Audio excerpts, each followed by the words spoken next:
Hello, good evening. My name is Hila Oz. I currently live in Yerushalayim, thank God.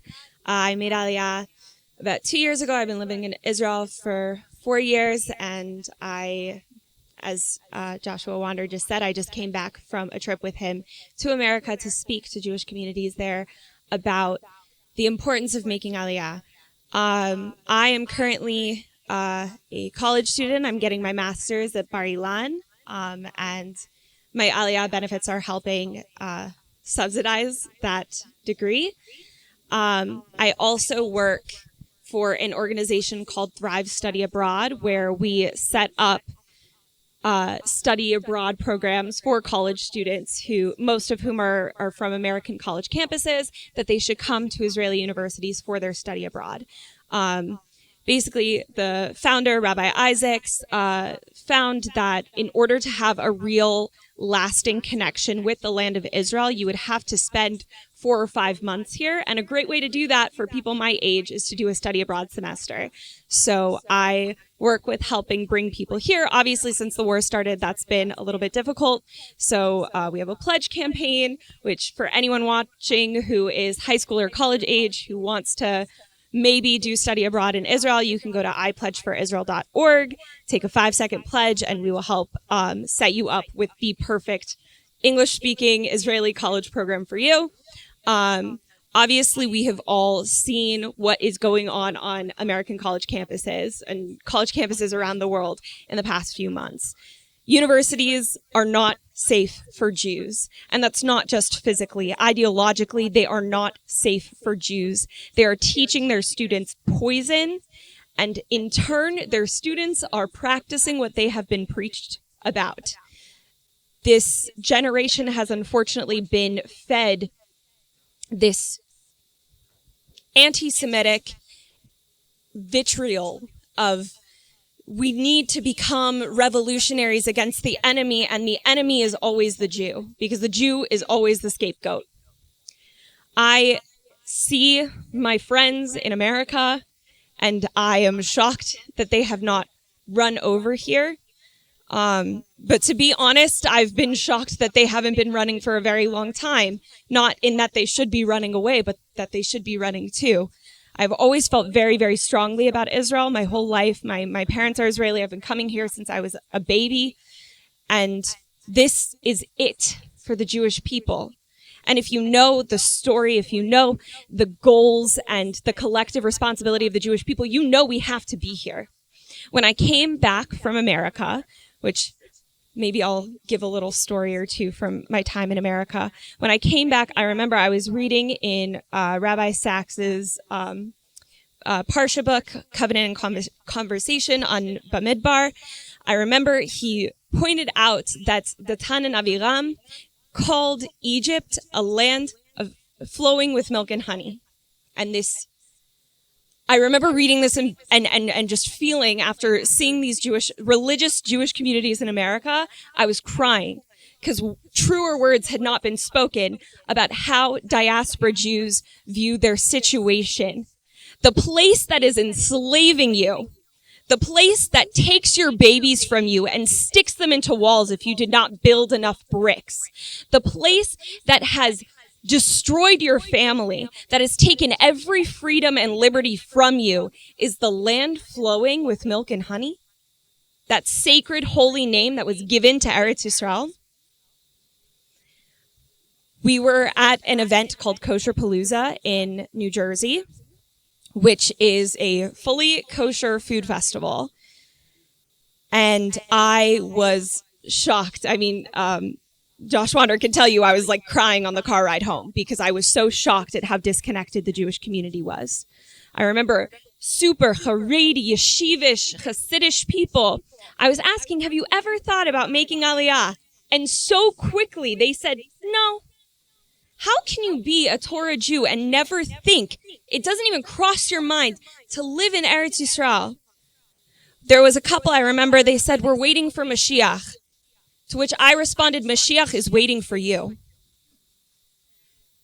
We are not a people who wait for miracles to happen. We believe in miracles, we believe in God, but we believe that God chose us to be his partner in creation and to be his partner in making the world a better place. So how dare we sit back and say, I'm waiting for Mashiach. I'm waiting for a miracle. Oh, just help me out. I'm going to sit here. I'm going to stand here and I'm going to let you do all the work, God. That is not what the Jewish people are about.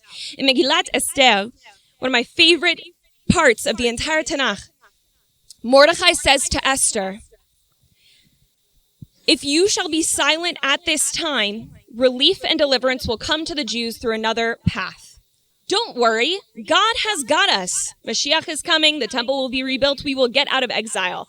But if you shall be silent at this time, you and your family will be destroyed. And who knows if it was for this moment that you were chosen for royalty. That is what it means to be a Jew. Not to sit back and wait.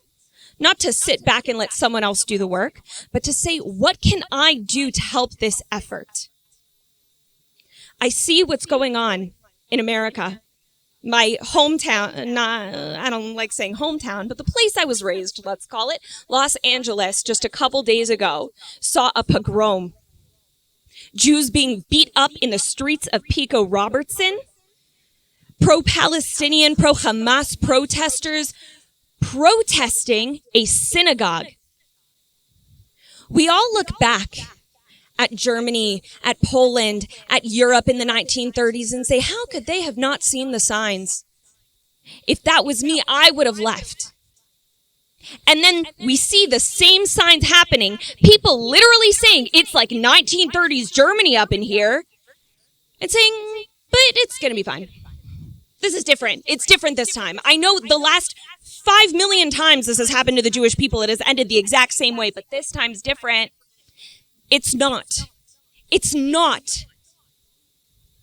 Learn a lesson from your ancestors who davened every single day with real kavanah to come here. And when you pick up your siddur and say that you want to return, that you want to see the Beit HaMikdash rebuilt, that you want to see Jews back in their homeland and the divine presence restored to Jerusalem, that those are not empty words. I know that making Aliyah is difficult. I did it on my own. I am fully on my own here. It is scary, and I'm figuring out how to be an adult at the same time as figuring out a new country. I'm paying rent for the first time and bills for the first time, all while doing my degree and working and all that stuff. I know it's difficult. But if you are not facing Israel, you are not facing the right direction. Why do you face Mizrach when you daven? Because that is the direction you should be pointing.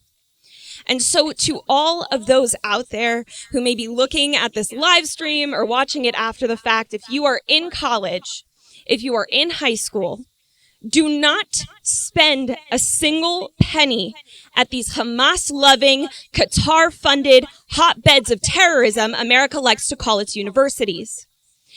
There are incredible programs opening up. There are incredible programs that already exist, but even more are opening up in light of everything that's going on that are in English. If you're not ready to learn Hebrew, that you can do Ulpan, and Ulpan will be paid for if you make Aliyah, that are much cheaper, that are some of the best universities that you can go to. You can get those university degrees here, and you won't have to face that bigotry and that indoctrination towards terror. And you will be in a place where you belong, and you will have a foundation to start your life here.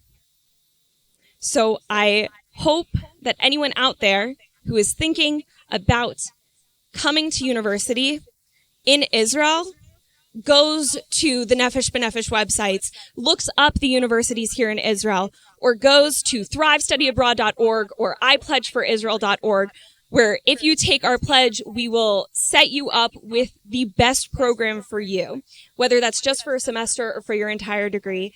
Thank you so much.